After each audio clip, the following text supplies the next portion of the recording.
Good morning and welcome to Webinar Wednesdays with SMP. We're happy to have you all here with us this morning. My name is Sunny Lawless and I am the Assistant Program Director and Volunteer Coordinator for our SMP programs. I'll be your host this morning, and presenting for us today is Danielle Guillory, who is our Team Lead and Community Outreach Specialist in Mississippi, and Ms. Shamari Lewis, who is a Community Outreach Specialist for us in Georgia. Today, for the March installment of Webinar Wednesdays with SMP, we're going to talk about how you can protect your Medicare and your identity from scammers. During the presentation, you're welcome to type in any questions into the chat, and we're going to hold those until the end of the presentation when we open it up for Q&A. There will also be a prize drawing at the end of the presentation today, and you must have been registered to attend the webinar prior to 10:15 a.m. this morning in order to have your name entered into the drawing, and you do have to be present to win. Before we get started with today's presentation, I do need to let you know that this project is supported by the Administration for Community Living, Department of Health and Human Services as part of a financial assistance award with 100% of our funding by ACL and HHS. The contents are those of the authors and do not necessarily represent the official views of, nor are they an endorsement by ACL, HHS, or the US government. Now, if this is your first time joining us today for a presentation, we want to give you a little information on who is Senior Medicare Patrol. Well, as I mentioned, SMPs are grant-funded projects from the Department of Health and Human Services and the Administration for Community Living. All SMP grantees have a shared national identity through a national program name and logo. Every state has its own SMP program. In Georgia, Louisiana, Mississippi, and Vermont, SMP is sponsored by AdviseWell. And our mission is to empower and assist Medicare beneficiaries, their families, and caregivers to prevent, detect, and report healthcare fraud, errors, and abuse. And we do that through outreach, counseling, and education. Before I turn things over to Danielle and Shay, we do have a quick polling question for you. So we want to know, have you ever received a phone call from someone who has asked you for your Medicare number or your Social Security number? Let's see, we can launch that poll. So yes or no, has anyone ever asked you, called you and asked you for your Medicare number or your Social Security number? So please, I'll give everyone just a few moments to dial that information in, and we'll close the poll in just a few more seconds. Go ahead and enter your yes or no if you've ever received a phone call from someone asking for your Medicare or Social Security number.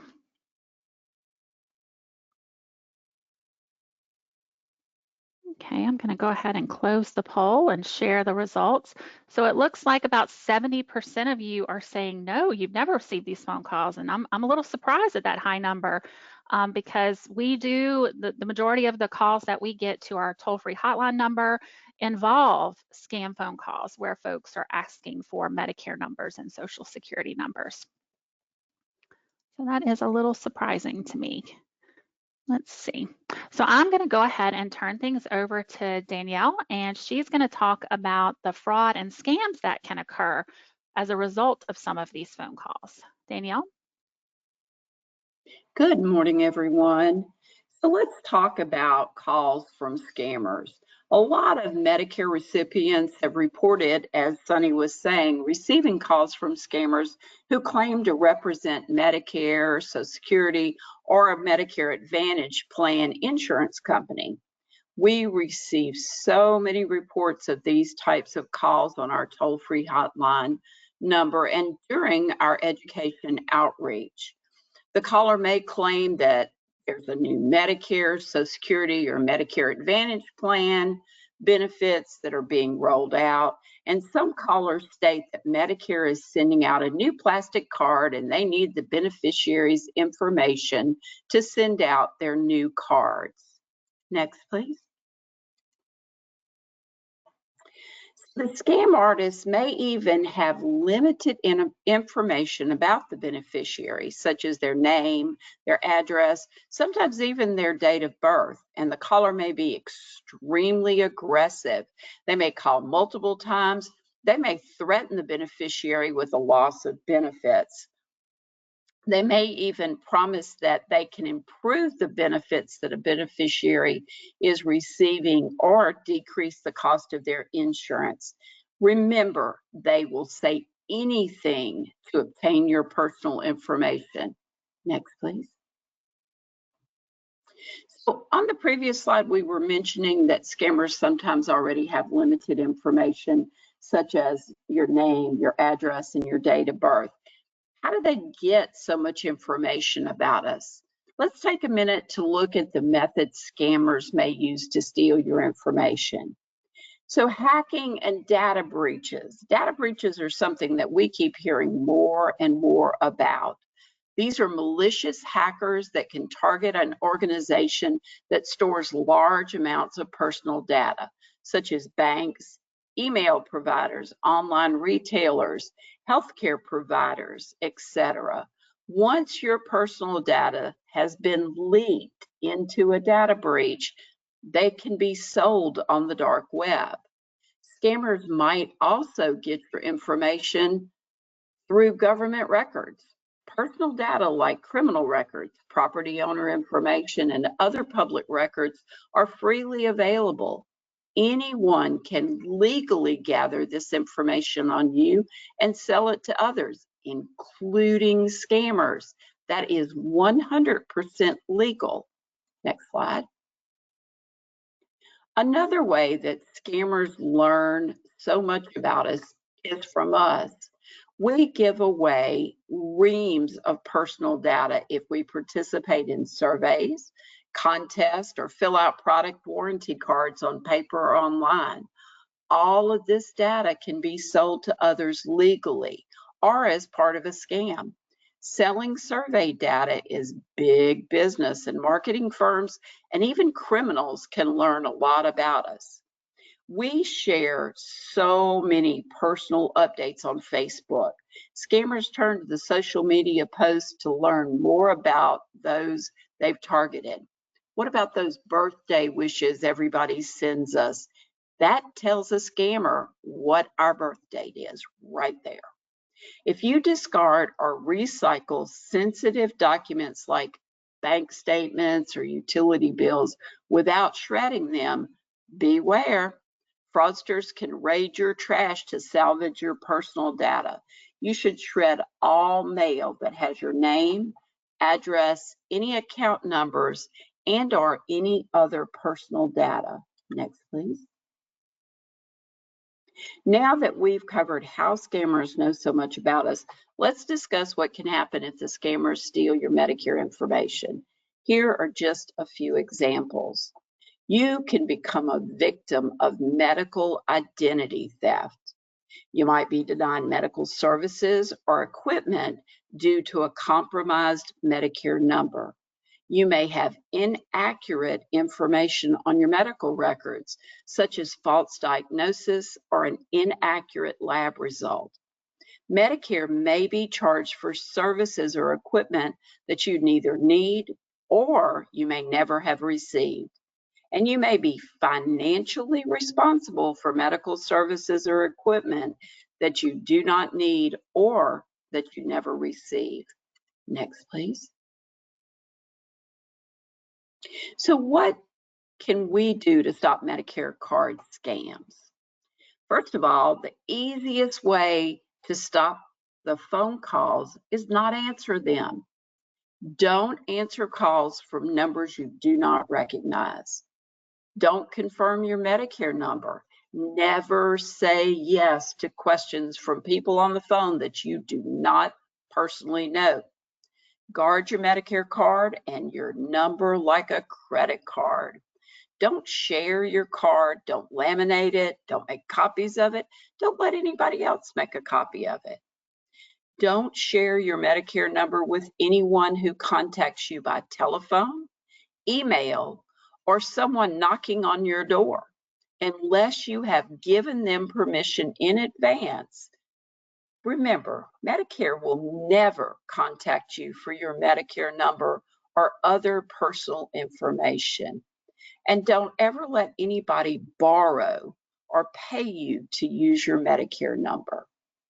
Next, please. If you're looking for a new Medicare Advantage plan or you're enrolling in Original Medicare, try to remember the following. There is no such thing as an early bird discount or limited time offers. Don't let anybody rush you to enroll by claiming you need to act now for the best deal. And be wary of free gifts, free medical services, discount packages, or any offers that sound too good to be true. Next, please. So use caution. The Centers for Medicare and Medicaid Services and the Social Security Administration will never call you to update your information or give you a new card. If you receive a call from anyone asking you to verify your Medicare or Social Security information, hang up the phone immediately. Do not answer any questions from a caller you do not know. Next, please. Now, we're going to turn things over to Shay, and she will review the SMP 3 Keys to Success for Preventing Medicare Fraud, Errors, and Abuse. All right, good morning, everyone. We're going to go ahead and talk about the 3 keys to success in preventing fraud, errors, and abuse. Next slide. All right, the first key is prevent. Protecting your personal information is your best defense against healthcare fraud and abuse. We're going to go ahead and talk about a little bit of the tips. First one, share your Medicare number only when necessary. So that's when you go to the doctor's offices or the pharmacy. Only carry your Medicare card when you know you will absolutely need it. Remember, just like Danielle said in the couple slides, remember Medicare will not call you. I repeat this again. Medicare will not call you, email you, text you, anything at all to inquire for your Medicare number for any given reason. Keep records of all of your medical visits and procedures that take place and medical equipment ordered. Next slide.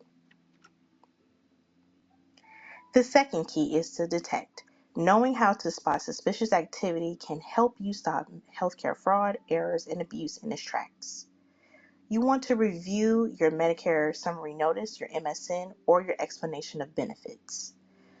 Your Medicare summary notice is mailed to you by Medicare every 3 months. If you have a Medicare Advantage plan, you will receive an explanation of benefits after you receive healthcare services. Compare your statements to your personal records and look at the following items: your medical appointments that you did not attend or were double billed for, medical equipment such as back braces, knee braces, anything as such, catheters or diabetic supplies you did not order or receive. Next slide. The third and final key is report. If you suspect you have been a target of fraud, please report it. This will help you and others at risk for healthcare scams. And we'll just give you some quick tips and steps to remember to report suspicious behavior. Again, if you get that weird suspicious feeling or the butterflies in your stomach or something just don't feel comfortable, again, do not give out your personal information. Please report the call immediately to SMP. If you have any questions about your Medicare statements, first call your healthcare provider or your plan to see what may be going on. Again, you always want to refer back to our second step to always check for double billing and call your provider. Now, the last one, if you just aren't comfortable, again, those butterfly feelings that come through after calling your provider or you just aren't satisfied with their response, call SMP at our hotline number 877-272-8720 that is shown on the screen for any given information. Next slide. Now, you might be wondering how you can become involved and help out with us. Senior Medicare Patrol is always looking for individuals to join to help fight against Medicare fraud, errors, and abuse. Our volunteers receive training on the basics of healthcare, on Medicare and healthcare errors and abuse and scams. In addition to giving presentations and attending community events, our volunteers participate in a bi-monthly webinar and various training opportunities throughout the year. We also host a volunteer appreciation event in the month of April for National Volunteer Week. Volunteering for the SMP program is extremely flexible and is done on as needed basis. You can determine how often if you would like to participate. If you're thinking about volunteer with SMP and it's something you might be interested in, you can give our call a toll-free hotline number and we can send you some information in regards to that or answer any questions that you may have about the process. Next slide. Also, if you're interested in staying up to date on the latest scams impacting the older community, you can always scan the QR code. So you'll just take your cell phone, get a good angle of it, and it's going to pop up and it's going to guide you to all of our social media platforms. That's including our Facebook page, which includes Georgia, Louisiana, Mississippi, and Vermont. And we also have a Spanish page as well, our YouTube page, and also our amazing podcast, which is Sip and Learn with SMP, which is on Spotify and Apple Podcasts. Our state-specific SMP Facebook pages especially are a great resource for older adults and their care partners to find out about the hottest scams that are happening as soon as we learn them and report it to all of our community partners. Next slide. And as mentioned in the previous slides, again, we have our toll-free hotline number at 877-272-8720 that you can call to report potential healthcare fraud or to even ask us questions about potential fraud or even request that we attend your events or speak to your group about our fraud prevention message. The SMP cannot be successful in fighting Medicare fraud without reports from people like yourselves and invites allowing us to reach older and disabled adults in the community. Additionally, if you can, go ahead and visit our website as well at www.stopmedicarefraud.org for more information about the SMP program in the state. Our website can be viewed in multiple languages by just simply adjusting the language tab at the top on the right hand side of the screen.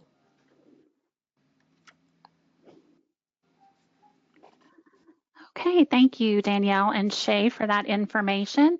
So now it is going to be time for our prize drawing. Everyone who was registered to attend today's presentation by 10:15 a.m. this morning, your names have been entered onto this wheel, and you do have to be present to win. So we will be checking to make sure our folks are here. So let's go ahead and give it a spin and see who we've got.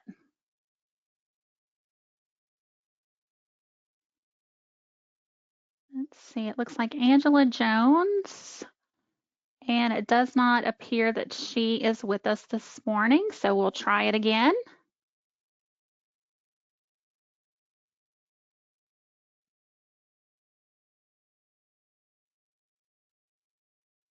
Let's see. I don't see Miss Addie Hester either, so we're going to go ahead and remove both of them and try it again.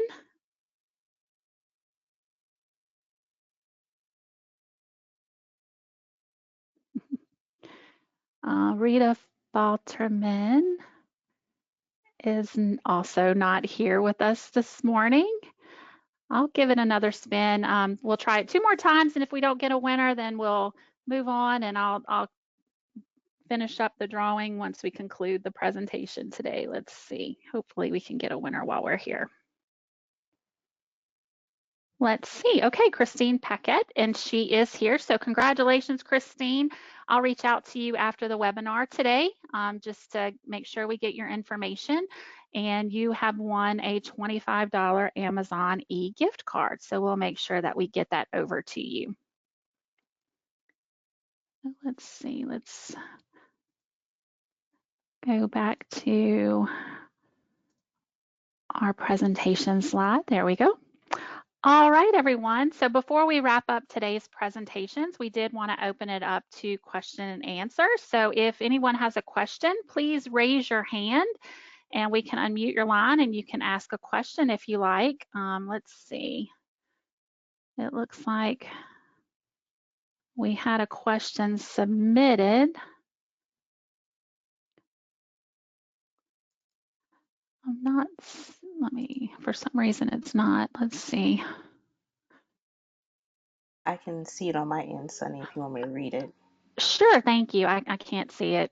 No problem. It says our numbers who received calls asking for Social Security numbers or Medicare number is probably low because we hang up before they even get a chance to ask.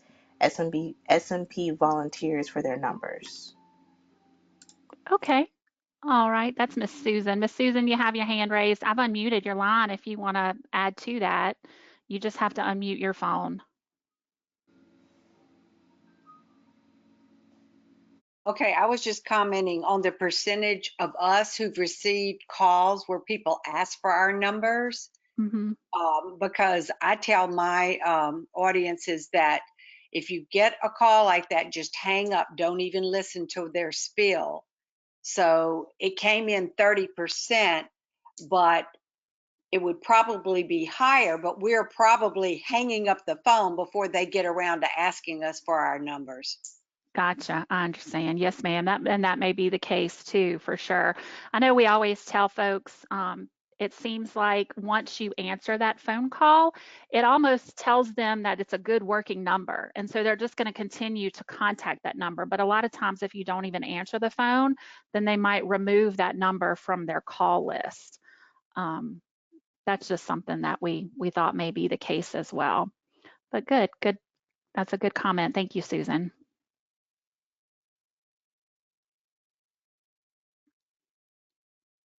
All right, well, I don't see any other hands raised or comments coming in. So this will conclude our presentation today on protecting my identity from scammers or protecting my Medicare from scammers. We will send an email after the webinar today with a link to a short survey. We would really appreciate it if you would take just a few moments to complete the quick survey just to let the Administration for Community Living know how we did with today's presentation. We appreciate you joining and we hope you will join us again next time for Webinar Wednesdays with SMP. Thanks again and take care, everyone.